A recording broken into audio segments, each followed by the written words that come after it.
Iran की ओर से जिसने जानकारी दी है उसने अमेरिकी नौसेना के 5वें बेड़े में भी हवाई अड्डों और महत्वपूर्ण सुविधाओं को निशाना बनाया। ईरान ने चेतावनी दी है कि अमेरिका के आक्रमण के जवाब में उसका हमला जारी रहेगा। इसी क्रम में कुवैत के अली अल सलेम नामक 2 अमेरिकी हवाई अड्डों पर बहरीन में अमेरिकी नौसेना के 5वें बेड़े पर IRGC के एरोस्पेस द्वारा बैलिस्टिक मिसाइलों से निशाना बनाया गया। ईरान ने धमकी दी है कि ये प्रतिक्रियाएं सीमित नहीं होंगी और आगे भी लगातार अगर अमेरिका ऐसे ही करता रहा तो फिर आगे इससे बड़े अटैक किए जाएंगे।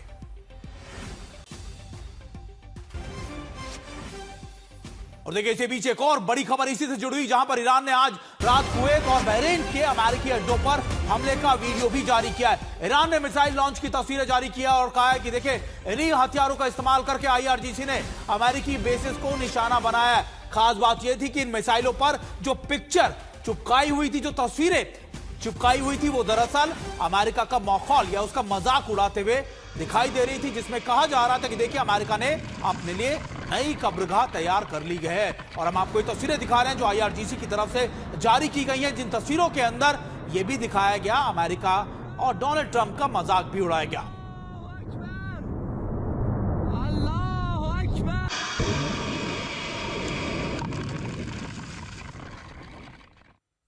देखिए ईरान ने जहां पर अमेरिकी और इजराइल के हमलों के बाद ईरान ने सक्रिय रूप से अपने भूमिगत मिसाइल ढांचों को फिर से मजबूत कर लिया है। और ये इसीलिए IRGC ने जो तस्वीरें जारी की, ये इसकी तस्दीक है कि ईरान की अभी भी मिसाइल और उसके जो ड्रोन साइलोज हैं वो अब भी मजबूत है। हम आपको कुछ सैटेलाइट तस्वीरें भी टीवी स्क्रीन पर दिखा रहे हैं, जो हम आपको थोड़ी देर में बड़ी स्क्रीन पर भी दिखाएंगे और आपको बताएंगे कि आखिरकार कौन कौन से साइलोज के अंदर ईरान ने अपनी मुस्तैदी कर दी है। आपको बड़ी स्क्रीन पर लिए चलते हैं और दिखाते हैं कि आखिरकार कहां पर लगातार जो अपने साइलोज हैं उनके इंफ्रास्ट्रक्चर को लगातार ईरान ने तैयार कर लिया है।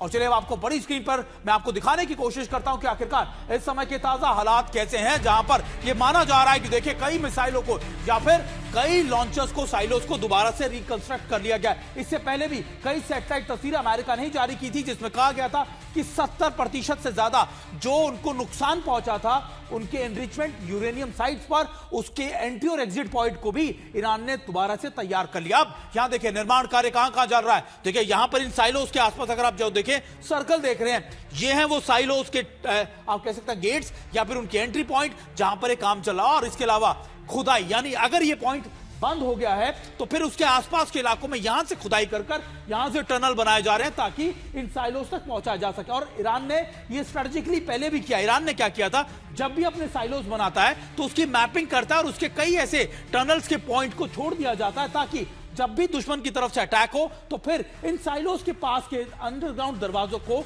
खोल दिया जाए। और ये तस्वीरें एक बार फिर से उन्हीं बातों की तस्दीक कर रही हैं जो दिखा रही हैं कि देखिए कैसे लगातार अमेरिका इस बात से ज्यादा चिंतित है कि ईरान ने अपने न्यूक्लियर एनरिचमेंट साइट्स के साथ साथ अपने साइलोज के अंदर भी दोबारा से निर्माण कार्य शुरू किए और इनको दोबारा से मुस्तैद या इनको तैयार कर लिया गया है।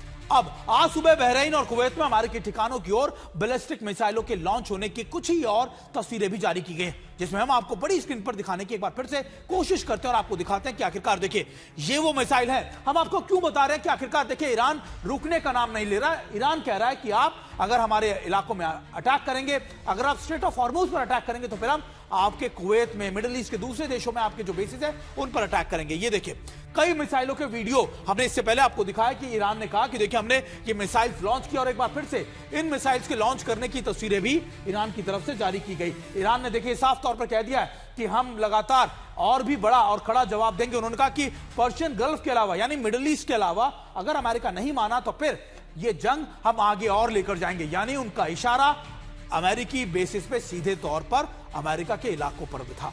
IRGC के मेजर जनरल मोहसिन रिजाई ने इसको लेकर धमकी भी दी है। उन्होंने कहा कि यदि युद्ध जारी रहा तो नौसैनिक नाकेबंदी नहीं हटाई गई तो फिर हम युद्ध को हिंद महासागर, बाब अल मंडेर स्टेट, लाल सागर, भूमध्य सागर तक फैला देंगे। इन अमेरिकी ठिकानों पर पहले हमला करेंगे, हम युद्ध को और नया आयाम देंगे। अमेरिका को निश्चित रूप से कहीं अधिक नुकसान पहुंचाया जाएगा। और हमारे साथ हमारे दो खास मेहमान इस बड़ी खबरों के पर हमारे साथ जुड़े हुए हैं। सबसे पहले जनरल सिवाज, मैं आपका रुख करता हूं। जनरल सिवाज, अभी के मौजूदा हालात में हम जिस न्यू नॉर्मल की बात कर रहे थे कि देखिए संघर्ष विराम तो है लेकिन अटैक भी किए जा रहे हैं, आखिरकार ये दोनों का न्यू नॉर्मल है क्या? क्या दोनों मानेंगे भी या इसी तरीके से छुटपुट अटैक हम देखते रहेंगे? हाँ बिल्कुल सुमित, मुझे लगता है ये एक पोस्चरिंग है, दोनों एक दूसरे को प्रेशर डाल रहे हैं। और सभी पूरे वर्ल्ड ने सोचा था कि शायद कहीं ना कहीं पीस ट्रीटी हो जाएगी, मगर ऐसा हो नहीं रहा। और दोनों तरफ से हमले जो हैं वो सटीक हैं। जैसे आपने बहुत अच्छा बताया कि कहीं ना कहीं ईरान की तैयारी बहुत ज़्यादा अच्छी होगी। जो भी मिसाइल, रॉकेट और ड्रोन का भंडार उनका कम हुआ था, उन्होंने अभी पूरा कर लिया है। जो मिसाइल सिटीज हैं जो कि अंडरग्राउंड है, उस पर 24/7 वेपन बनने हैं। जो साइलोस हैं उनको रिपेयर कर दिया है। इफ्सान, फोर्दो, नांताज जहां पर उसके न्यूक्लियर साइट थे वो भी अभी फंक्शनल नजर आ रही हैं। तो ऐसे में लगता ऐसे है कि अगर ये लड़ाई अब दोबारा शुरू होगी तो ये बहुत भयानक होगी। और ये बिल्कुल ठीक बताया बाब अल मंदेब को, अभी जहां पर 10 से 12% ऑयल जाता वो भी बंद हो जाएगा, जिससे रेड सी से मेडिटेरियन जो सी में जाता है, जहां से एशिया से यूरोप की तरफ जो भी सामान जाता वो जा नहीं पाएगा। तो आप देखें फूड, फ्यूल, फर्टिलाइजर पहले ही बहुत ही ज्यादा प्रॉब्लम है पूरे वर्ल्ड में और उससे भी ज्यादा पड़ेगी। अब ये देखते हैं कि क्या ये लड़ाई रुकेगी, क्या इसके अंदर कौन सी ऐसी रेड लाइंस हैं जो नहीं अभी तक पूरी। एक तो सच्चाई है इजराइल है, जहां इजराइल जो हमले कर रहा है लेबनान पे, वो रुकने का नाम नहीं ले रहा। जब तक वो शामिल नहीं होगा मुझे नहीं लगता कोई पीस एग्रीमेंट होगी। दूसरा, कहीं ना कहीं ईरान को भी नुकसान बहुत हो रहा है। जब से नेवल ब्लॉकेड लगाई अमेरिका ने तो ईरान अपना ऑयल नहीं भेज पा रहा है। खर्ग आइलैंड में 90% ऑयल बनता है। अब वो ऑयल जो इनकी स्टोरेज कैपेसिटी थी वो खत्म हो चुकी है। अब वो ऑयल जो इनकी ड्रिलिंग मशीन है उनको बंद करना पड़ेगा। तो ईरान को भी काफी नुकसान है, ऐसा नहीं है कि एक तरफ ही नुकसान है। मगर मुझे अभी भी लगता है दोनों देश लड़ाई नहीं चाहते, कहीं ना कहीं पोस्टरिंग कर रहे हैं, बातचीत होगी। देखिए सर, पोस्टरिंग तो की जा रही है लेकिन इस पोस्टरिंग के अंदर जो अटैक्स इनिशिएट किए जा रहे हैं वो भी एक चिंता का विषय। कहीं ऐसा ना हो कि छुटपुट घटनाओं के बाद एक बड़े से महायुद्ध की शुरुआत भी हो जाए। गिरीश कुमार गर्ग सर, गिरीश सर, अगर देखा जाए, क्योंकि देखिए हमने आईआरजीसी के कमांडर की, मेजर जनरल रजई की बात सुनाई, उन्होंने कहा कि देखिए अब जो दायरा बढ़ेगा वो मिडिल ईस्ट के आगे बढ़ेगा। क्या ईरान की काबिलियत या उसके पास ऐसी क्षमताएं हैं कि अमेरिका को अमेरिका के अंदर ही उसके बेसिस पर अटैक कर सके या यूरोप के बेसिस पर उसको अटैक कर सके? हाँ सुमित, बिल्कुल। ईरान के पास जो बैलिस्टिक मिसाइल की कैपेसिटी है वो लॉन्ग रेंज है। 2000 किलोमीटर तक की दूरी के बैलिस्टिक मिसाइल्स हैं इनके पास, जो यूरोप तक पहुंच सकते हैं। और जहां तक उसका दायरा बढ़ाने की बात है, अभी तक जो दायरा है मिडिल ईस्ट में और स्ट्रेट ऑफ हॉर्मुज में रहा है। लेकिन हुतीज के सहयोग से, हुतीज के कोऑपरेशन से ईरान के पास क्षमता है कि वो बबल मंडब और रेड सी और जो सुएज कनाल का जो रूट है उसको भी पूरी तरह से ब्लॉक कर दे। और ये कोई धमकी नहीं है। हमने 2024 में देखा था कि हुतीज ने बबल मंडब पे काफी उद्यम मचाया था और काफी नाक में दम वहां की शिपिंग के लिए किया था। और एक ग्लोबल मैरीटाइम फोर्स उधर डिप्लॉय करनी पड़ी थी हुतीज को कंट्रोल करने के लिए। तो ईरान के पास क्षमता है दोनों तरफ से कि वो बबल मंडप में और रेड सी, सुएज कनाल वाला जो जो जो चैनल है, रूट है, उसको ब्लॉक कर पाए। और अपनी लंबी रेंज की जो बैलिस्टिक मिसाइल्स है उससे मिडिल ईस्ट के बाहर जाकर भी अटैक करें अमेरिकन बेसिस के ऊपर और उन ठिकानों के ऊपर जो इस ईरान के खिलाफ युद्ध में सहयोग दे रहे हैं। बिल्कुल। और सर देखिए, ऐसा माना जा रहा है लड़ तो ये दोनों देश रहे हैं लेकिन परेशानियां पूरी दुनिया की बढ़ रही हैं और इन्हीं परेशानियों को लेकर एक बड़ा अपडेट मिल रहा है। दरअसल माना जा रहा है वैश्विक तेल भंडार के खतरनाक स्तर पर गिरावट दर्ज की जा रही है। समाचार एजेंसी रॉयटर्स के मुताबिक ईरान के खिलाफ युद्ध की वजह से वैश्विक तेल भंडार खतरनाक स्तर पर पहुंच चुका है, जिससे दुनिया में तेल की सप्लाई और आपूर्ति पर प्रतिकूल असर पड़ने वाला है। देखिए, अब रॉयटर्स या फिर कई अंतर्राष्ट्रीय मीडिया समूह ये कह रहे हैं कि जिस हिसाब से ये युद्ध लंबा खिंचता जा रहा है, 100 दिन के करीब हो चुके हैं, ऐसे में दुनिया भर में तेल और गैस की सप्लाई एक खतरनाक स्तर पर पहुंच चुकी है। यानी अब जो गिरावट दर्ज की जा रही है वो ऐसी है कि उससे रिवाइव होने में, उसको ठीक करने में काफी लंबा समय लग जाएगा।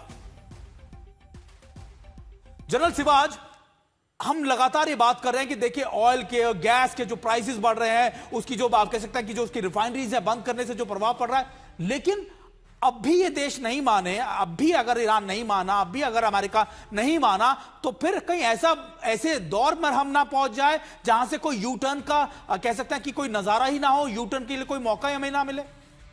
हाँ बिल्कुल ऐसा हो सकता है, बिल्कुल Sumit, you hit the nail on the head.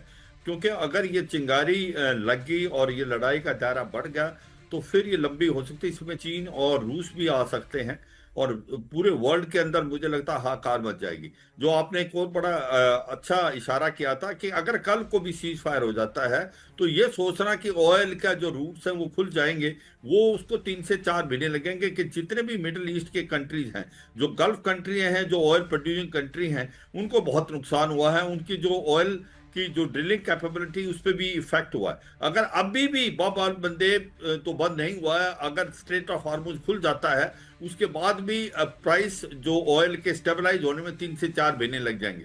और अगर जिस प्रकार से सिचुएशन जा रही है, दोनों तरफ से रुकने का नाम नहीं ले रही, और अगर ये लड़ाई दोबारा स्टार्ट हो जाती है तो वाकई इसका दायरा भी बढ़ेगा, इसकी इंटेंसिटी बढ़ेगी, चीन और रूस के भी आने के चांसेस हैं। और जो बाब अल मंदेब जो अभी तक इस इलाके से जो शिप जा रहे हैं 12% के करीब, वो बंद हो जाएगा, स्वेज कैनाल बंद हो जाएगी। तो आप देखें कि 40 से 50% जो ऑयल जहां से जाता है वो बंद हो जाएगा। तो पूरे वर्ल्ड की इकोनॉमिक कंडीशन कैसी, फूड, फ्यूल, फर्टिलाइजर, फार्मास्यूटिकल, इन पे सब पे असर पड़ेगा। और इससे क्या होगा, जो डेवलपिंग कंट्री है, ग्लोबल साउथ है, जो गरीब देश हैं, उस पे बहुत बड़ी मार लगेगी। तो वाकई पूरी वर्ल्ड के लिए चिंता का विषय है कि कहीं ना कहीं बातचीत हो। अगर बातचीत नहीं होती तो पूरे वर्ल्ड की जो इकोनॉमी है वो डिगमगा जाएगी। बिल्कुल। गिरीश सर, एक बात बताइए, डोनाल्ड ट्रंप जो लगातार इस युद्ध में कूदे तो इस बात को लेकर थे कि हम जो एनरिच यूरेनियम है वो अपने कैप्चर में ले लेंगे, रिजिम चेंज कर देंगे। अब धीरे धीरे हम देख रहे हैं कि उन्होंने एनरिच यूरेनियम को लेकर कह दिया कि हमको नहीं चाहिए, डील के बाद में बात हो जाएगी। रिजिम के लिए कह दिया कि मुस्तफा खमनेई बहुत अच्छे लीडर है, उनसे मेरी बातचीत हो सकती है, मेरी मुलाकात हो सकती है। आखिर जो सुर बदल रहे हैं डोनाल्ड ट्रंप के, ये एक तरीके का यूएस का सरेंडर नहीं दिखा रहे हैं कि देखिए यूएस गया तो था लड़ने के लिए, लेकिन जब वहां का माहौल देखा तो वियतनाम, अफगानिस्तान वाली गलतियां एक बार फिर से अमेरिका ने दोहरा दी। हाँ बिल्कुल सुमित, ये तो दुनिया आज हर कोई दुनिया में बोल रहा है कि ट्रम्प साहब इस युद्ध में फंस गए हैं और बुरी तरह से फंस गए हैं, और उन्हें समझ नहीं आ रहा है कि अब इससे निकले कैसे, ऑनरेबली, इज्जत के साथ कैसे निकले। बेइज्जत होके तो निकलना, कल निकलेंगे बेइज्जत होके निकलेंगे। सबसे बड़ी प्रॉब्लम और ट्रम्प साहब की ये है कि वो खुद भी समझ गए हैं कि मैं बुरी तरह से फंस गया हूं, लेकिन उन्हें यह समझ नहीं आ रहा है कि अपनी इज्जत बचाते हुए कैसे ऑनरेबली इस युद्ध से निकले।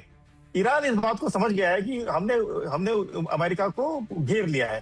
तो इसीलिए आप देखेंगे कि आज ईरान किसी भी प्रकार से इतनी मार खाने के बाद, इतनी मिसाइल्स की हिट लेने के बाद भी अपने आप को बहुत मजबूत स्थिति में पा रहा है। और वो इसीलिए वो ट्रम्प साहब को टेस्ट कर रहा है कि मैं देखता हूं कब तक ट्रम्प साहब जो है इस युद्ध को समाप्त नहीं करते। और ट्रम्प साहब की प्रॉब्लम यह है कि वो ईरान झुकने को तैयार नहीं है।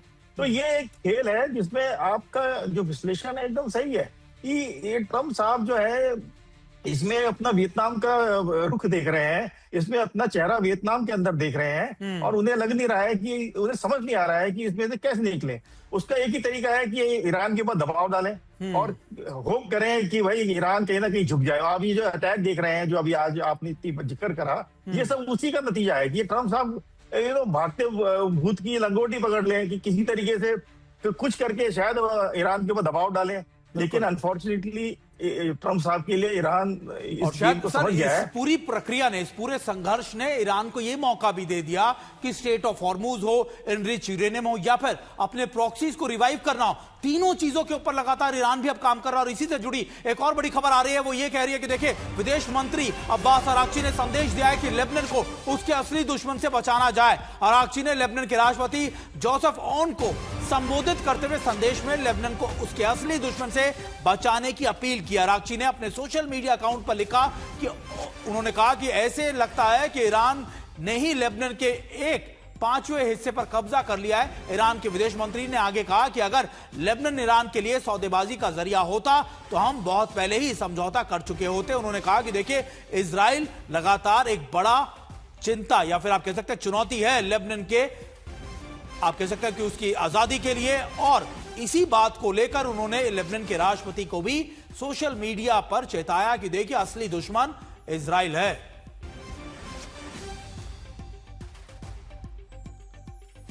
और देखिए यही बात जो हम कह रहे हैं कि अब इजराइल अब ईरान ये चाहता है कि देखिए सारी चीजों को सेटल कर लिया जाए। जनरल सिवाज, लेबनान को लेकर इजराइल की रणनीति तो ऐसा लगता था कि लितानी रिवर के आगे तक के इलाके में वो अपने आप को सिक्योर करना चाहता है, अपने नॉर्दर्न एरियाज को सिक्योर करने के लिए, सेफगार्ड करने के लिए वो चाहता है कि लितानी रिवर के आसपास भी उसकी सेनाएं आकर बैठ जाए ताकि वो ग्रे जोन जो है वो भी इजराइल के कैप्चर में ही आ जाए। हाँ बिल्कुल, देखो सुमित, सच्चाई है कि इजराइल को जो हिजबुल्लाह है जो कि सदन लबनान में है, वो एक प्रकार उसके लिए भी प्रॉब्लम है। अगर आप देखें 1.5 से 2 लाख के करीब लोग पलायन कर गए नदन इजराइल से, क्योंकि ऊपर हमले सटीक हो रहे थे लबनान के सदन पोर्शन से हिजबुल्लाह के, और इसीलिए इजराइल चाहता है कि लटानी नदी है उससे आगे जाया जाए, ग्रे जोन उसको कहते हैं, बफर जोन बनाया जाए और जब तक नहीं रुके। और ये भी सच्चाई है कि जो हिजबुल्लाह है वो भी इसी तरीके से जैसे ईरान को अंडर एस्टिमेट किया था अमेरिका और इजराइल ने, इसी प्रकार से कहीं ना कहीं हिजबुल्लाह को भी अंडर एस्टिमेट किया इजराइल ने, क्योंकि उसके पास हथियार काफी है, उसके पास रॉकेट बजाय ड्रोन्स का जमावड़ा है, वो गुरिल्ला वारफेयर में बहुत काबिल है। तो बहुत लंबे हमले हिजबुल्लाह भी इजराइल पे करा। और अब ये सच्चाई है कि ईरान ने ये कंडीशन डाल दी है कि पीस टॉक्स हो ही नहीं सकती जब तक इजराइल हमले बंद नहीं करता लेबनान में। तो अब ये सच्चाई है कि अब रुकेंगे तो रुकेंगे क्या? इजराइल लड़ाई को बंद करना चाहता है? बिल्कुल नहीं।